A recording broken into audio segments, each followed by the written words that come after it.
little brother because my mom and dad decided to shut things down after me because I was a big mistake, and they was like, "Oh no, we're not doing this again." So I always wanted an older brother, so it worked out well. It worked out exactly. really We well. kind of look alike, you know what I'm saying, a little bit. Sometimes except the green hair, he still has his hairline. But overall, as you see, Reed's a very accomplished man. But beyond all that, he is one of the dopest people I know because he's just ahead of his time with his soul.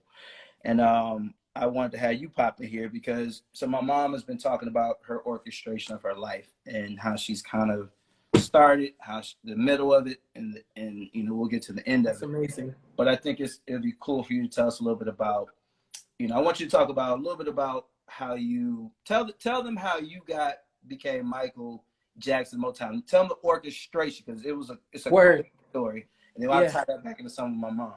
Yeah, so I'm from Raleigh, North Carolina originally, and when I was there, you know, my dad tells this story all the time, like how when I was younger, he wanted me to be the sports kid and be a Boy Scout and all of that, and he was so, you know, gung ho for it, and I did. I was a Boy Scout. I played baseball and stuff like that, but then I found love in performing and musical theater and stuff, and so thankfully my parents, you know, they love me enough to put me in places where I am able to do the things that I love to do and express myself like that.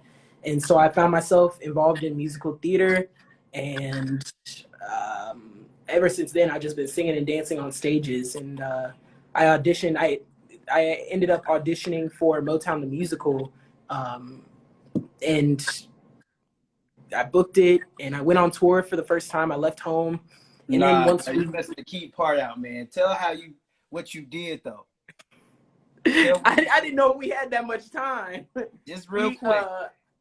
So actually what happened was before I auditioned for the tour, I had tried to audition for the original Broadway show, but my grades were not good at all. My teacher actually sent my parents an email saying that I hadn't done a project and that I was having behavior issues in class and stuff.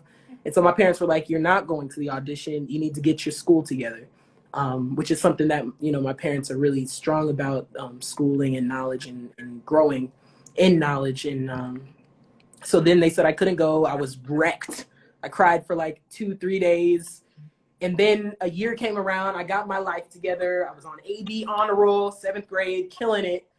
My room was somewhat clean enough. It was clean enough.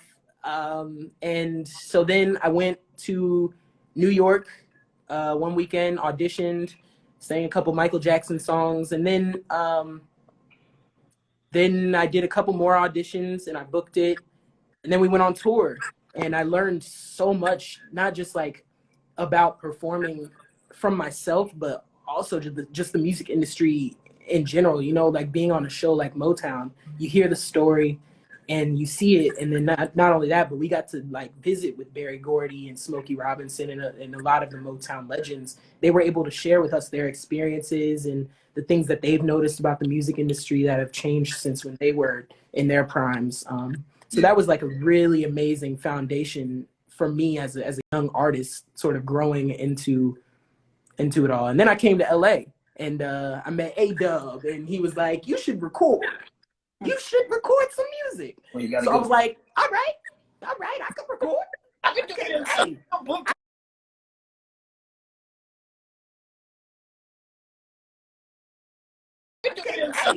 I think I could do a little audio skit. and here we are. So wait, real quick. Yeah. So Mom, you gotta tell the story about Smokey Robinson. Yeah, when you know my God. Tell the story. Hilarious. Well, Smokey, as a young teenager, Smokey and the Miracles were my favorite artists. I loved them. And so I lived in Compton on a very famous street now that's known to the gangs, unfortunately. Pyru. That's where she grew up at. Oh man, and you hard. It still looks the same. It was a wonderful community. So I always claim Pyru. I love Don't let the light skin fool you or the pretty face. But so right up on the corner, if you watch the opening, I think of Straight Outta Compton, they kind of start off with them being in this music place called Dudo's Music Center. Oh wow. Well, Dudo's is pretty much when you walk up Pyru, You just make a right turn. Do those music centers right there. So Smokey Robinson and the Miracles and Tammy Terrell are going to be. Oh, so wow. First I had a friend down the street, Carla. Carla and I begged our parents, because we might have been 13 years old. Wow. And to go. So all we had to do was just walk. We didn't have to get a ride or anything. But we were dressed real cute. And back in those days. Hey, I bet you going to see Smokey and the Miracles? Oh, you can't dress anything other than cute. Yeah, but see, not only do we just go to see, we end up breaking and entering into their dressing room. Now, no. Was the one that was the bold one. So we were not invited in, but we get in there, and there we are in this. It's probably the same size room that I'm in right now. Wow. And the Miracles and their managers and all that. And he was just so nice. Rather than them telling us to get out, they went ahead and welcomed us in and talked to us. I mean, he was just awesome. personable. So, of course, we had this Instamatic camera. We were trying to capture everything. But all this clicking, nothing came out. But Smokey gave me a kiss on the cheek.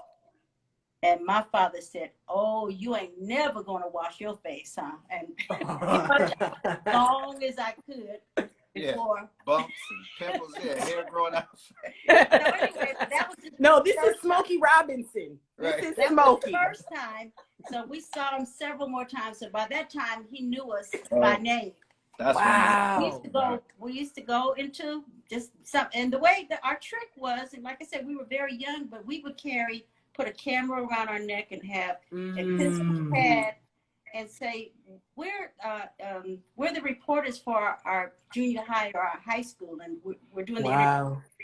And that's amazing. It worked for everything. We saw the Supremes, the Temptations, and then, like I told you, Smokey several times. And one time I even kept Etta James' little child for her while she was performing. So, oh my goodness. Is this in the book? Is this all in the book? Oh, no, you saved this one for the second book. Wait, you saved this one for the second. Well, it was one of those times when we were with Smokey and them. Etta James was opening, I think. And she just like, here, hold on, baby, I want you to perform. They trusted me, so I was sitting on the front row. Yes. Etta James was like, I gotta sing. You're gonna be all right. Once you get done performing, just 1 second, baby. So anyway, that's why my administrative staff used to call me Forrest Gump, because I have lots of stories. Wow, baby, that's amazing. Yeah, Reed, tell the people what you got going on. You know what I'm saying? Let them know. You know what I'm saying? Let them know why you can wear green hair as you please, because you out here doing it big. Yeah, listen, I'm right now, I'm not in a contract for Amazon Prime. So that was super exciting. I could not have green hair when I did that. I think pink is next, but that's besides the point. I'm doing that. We're finna get back in the studio sometime soon, come out with new music in 2022. That's pretty much it right now. I'm on vacation. Okay, Reed, now I have grandchildren. Mm-hmm. They listen or watch the Cartoon Network all the time. So oh wow. So you got to tell them why that's a biggie. I actually, it's crazy. I did so they're having a new Addams Family movie coming out, a new like cartoon, and I do the voice for people who don't know. I'm the voice of Cartoon Network. So a lot of the times, if you watch Cartoon Network, you'll hear me say, "Coming up next on Cartoon Network." So whatever the announcer voice is on, that's me.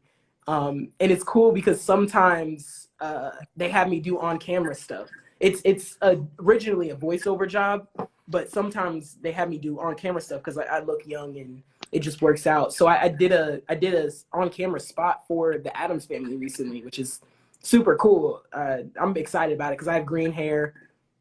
It's and I get to act wild. Tomorrow? 21. Oh, that boy's gonna be wide open tomorrow. Let me see. No, I just the virgin drinks, okay? Yeah. Oh, trust me, I know it. I don't want any bad juju. No bad juice. None of that. Nah, I don't need it. Man. But hey, brother, I appreciate you popping in, man. Of course, thank you for having me. You get a chance. Orchestration. I'm gonna order Tell your it. parents about it. All right. I will. I will. Yeah, man. But hey, I want you to come in here and talk a little bit about your orchestration, which is why we're connected. Again, Reed's one of my artists, and beyond that, he's just really a great dude. He's a great role model to a lot of these young bloods that we are worried about because they are lost. Word. Reed has them found. Found. But no, man, I'm proud of you, man. I love you. You are my love you too. Thank you. And thank you for showing my mom some love today, brother. Yeah. And happy birthday. Let's sing happy birthday to you. Happy birthday to you. Happy birthday. Switch it up. Happy birthday. All right. Bro, that's all. We don't want people fainting and throwing draws at the phone. We don't want all that. It didn't go through. All right, bro. I love you, man. See you.